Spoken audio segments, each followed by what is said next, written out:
To whom am I telling this story? Not to you, my God. No, it is in your presence that I tell this story to my own race, the human race. To what purpose am I doing this?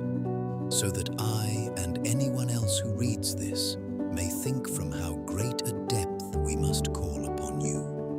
And what comes closer to your ears than a heart that confesses, a life that is lived by faith?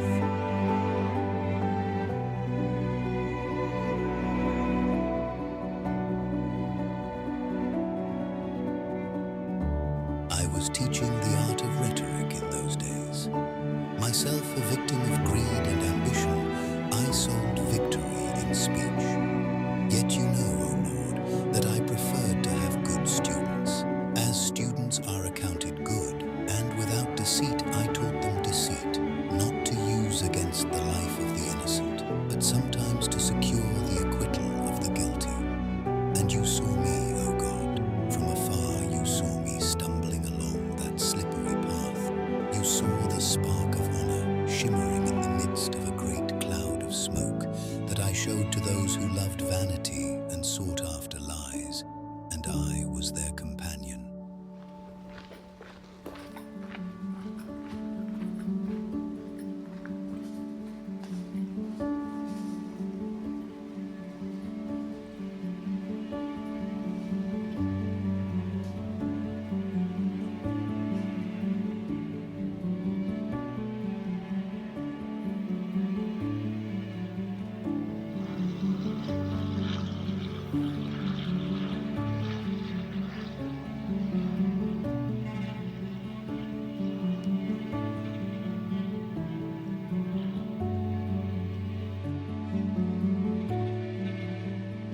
In the years in which I first began to teach, I had made a very dear friend. He was my age, in the prime of his youth.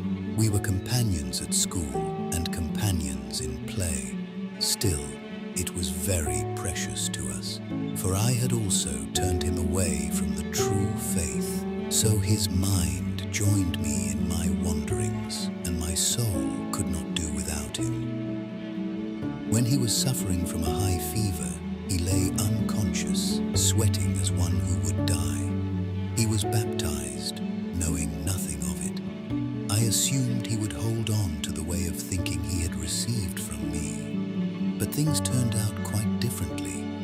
He rallied, and as soon as I could speak with him, I tried to make jokes with him, assuming that he would join me in mocking the baptism. But instead, he recoiled from me as if I were an enemy. He told me that if I wanted to be his friend, I would stop saying such things to him. I was dumbfounded. After a few days, the fever returned, and he died. I was not there. My heart was clouded over with such grief, and I saw death wherever I looked. My hometown was a torment. Whatever I had shared with my friend turned into savage affliction without him. My eyes looked for him everywhere, but he was nowhere to be found. All things were hateful to me because they did not contain him. Nothing was sweet to me but my own tears. I marveled that I, who was his other self, was alive though he was dead. Someone once said that his friend was half of his soul, and truly he spoke well, for I felt that my soul and his were one soul in two bodies, and so life was a terror to me, because I did not want to live on as one half.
There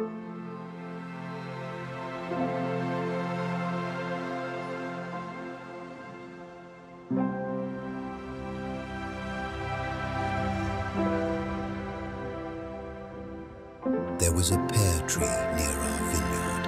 One wretched night, a band of altogether worthless young men set out to shake that tree and run off with its fruit. We took away an enormous haul, not for our own food, but to throw to the pigs.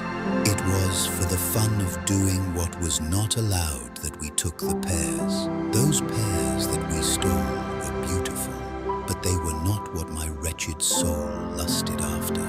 I picked those merely in order to steal. The only thing I tasted from them was iniquity.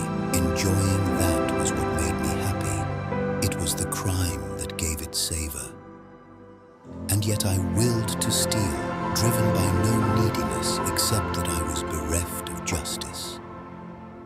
What I wanted to enjoy was the theft itself, the sin. I loved my own falling away.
Every effort was being made to get me married.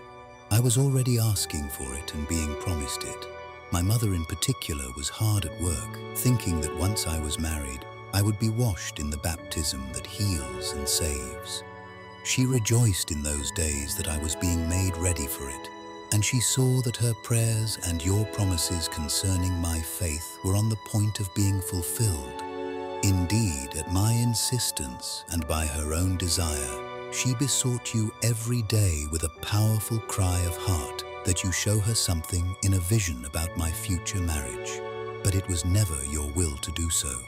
She did see certain things, empty and fantastical, the sort of dreams driven by the preoccupations of the human spirit. She said there was a certain flavor, she could not put it into words, by which she could tell the difference between your revelation and the dreams of her own soul. Even so, efforts were made, and the girl was asked. She was 2 years too young to get married, and since she met with approval, the waiting began.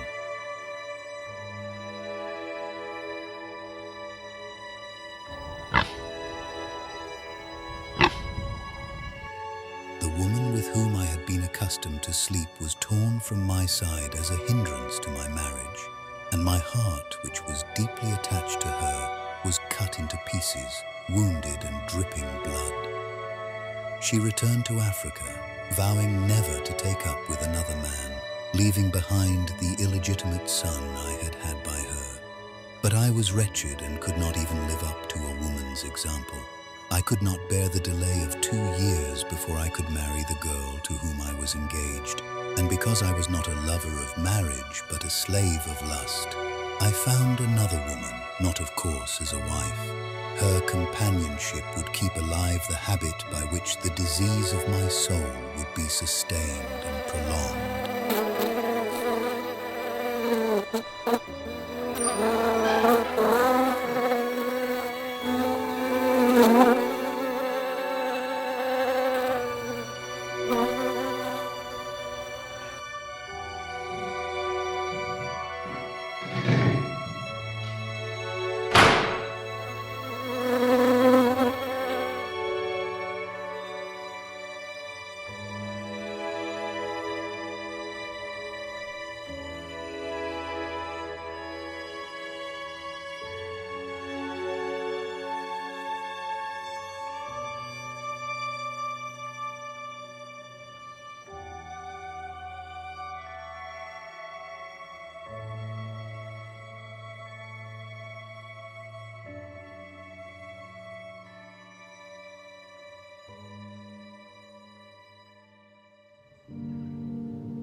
And what good did it do me that I read and understood on my own all the books of the liberal arts that I could get my hands on? I rejoiced in them, but I did not know the source of everything that was true and certain in them. For I had my back to the light and my face to the things on which it shone. Yet I was grasping toward you, and I was cast off from you, so that I might have a taste of death, for you resist the proud.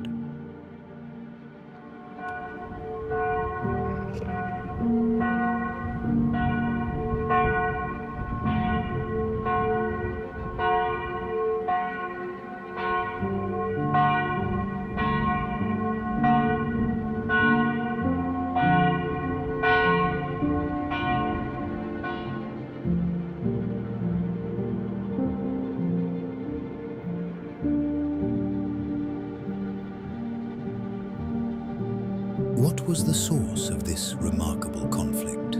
How did things come to this pass? The mind commands the body, and immediately it is obeyed. The mind commands itself, and it is resisted. The mind commands the hand to move, and so great is its control that one can scarcely distinguish the command from the obedience. The mind commands the mind to will, and the mind is nothing other than itself, and yet it does not obey. How do things come to this pass, so that the mind wills what it would not command unless it willed it, and yet it does not do what it commands?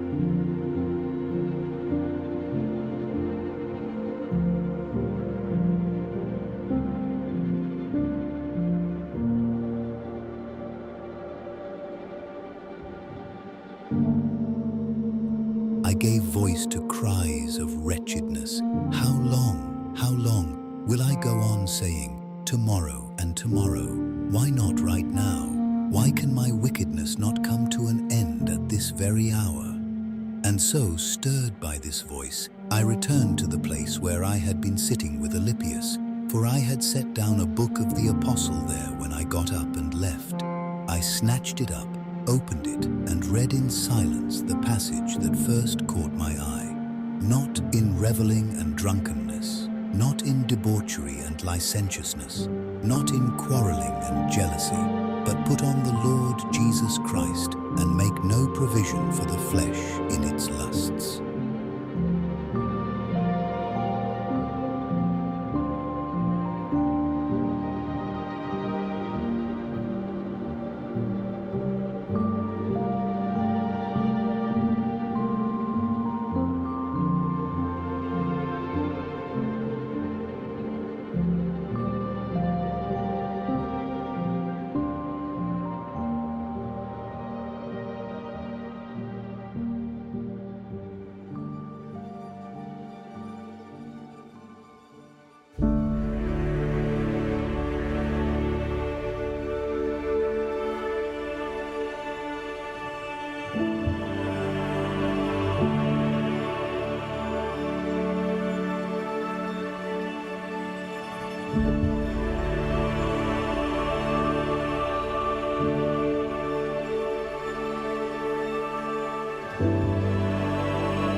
We stood alone together by the window, looking out on the garden at Ostia, just the two of us, talking sweetly, forgetting what lay behind, straining toward what lay ahead. We asked each other what the eternal life of the saints would be like, something no eye has seen, no ear has heard, something that has never entered a human heart. With the mouth of our hearts we panted after the heavenly streams, longing to be sprinkled with that water, if only we could somehow conceive so great a thing.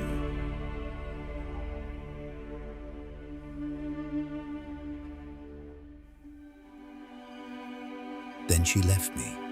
I closed her eyes. An immense sorrow welled up, ready to flood out in tears, yet I forced them back by a fierce command of the mind. The struggle tore at me, and something childish in me that wanted to break was hushed by the grown-up voice of my heart. We would not mourn her as if she were gone forever. She had not died in misery.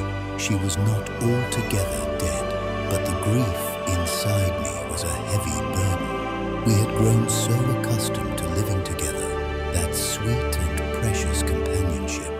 Its sudden ending was a fresh wound. My soul was torn open. The one life in which hers and mine had been joined was ripped apart. I tried the baths, hoping they would banish the trouble from my mind. I bathed. Nothing changed. The bitterness of grief still sat heavy in my heart. Only later, alone on my bed, did the sorrow ease a little. And I remembered the words of Ambrose. God, creator of all things, clothing the day with light, granting sleep to weary laborers, calm and lighten weary minds, and set free those enchained by grief. Now I confess it openly. I wept for her, for that brief stretch of time when she lay dead before my eyes, the mother who had wept for me for so many years so that I might live before yours. If anyone finds sin in those tears, let him not mock me. If he is great in charity, let him weep with me for my sins before you, the Father of us all.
So I will pass through even this nature of mine, climbing step by step to the one who made me, and I come into the open fields and spacious mansions of memory, where there are storerooms of countless images brought in by the senses from all kinds of things. When I am there, I ask for whatever I want to be brought out for me. Some things come forth right away, but for others, I must search a long time. Still others rush forward like an army, and though I am seeking something else, they intrude. With the hand of my heart, I drive them away until what I want emerges from its concealment and comes into view. All this takes place when I tell a story from memory.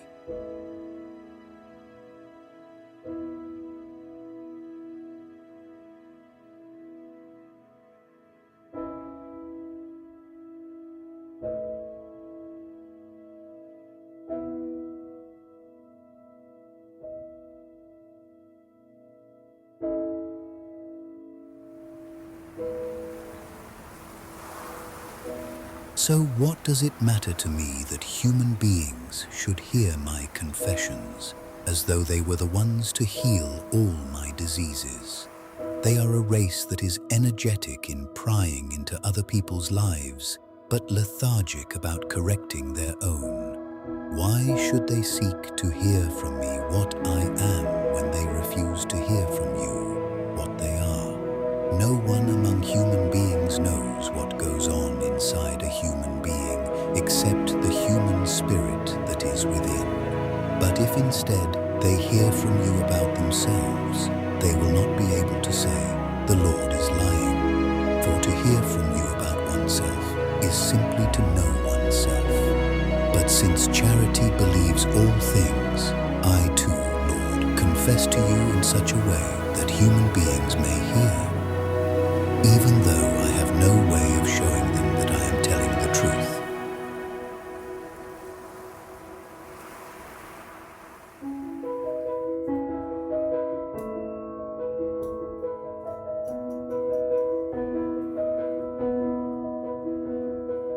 And so we see the things you have made because they are, but they are because you see them. We see outwardly that they are, and inwardly that they are good. But you see the things that have been made in the same place where you see that it is right for them to be made. But you, God, one and good, have never ceased to do what is good. By your gift we have certain good works, but they are not everlasting.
We hope to have rest after those works in your mighty sanctification.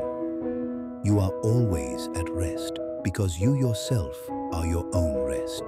We must ask it of you, seek it from you, knock at your door. Only in this way will we receive. Only in this way will we find.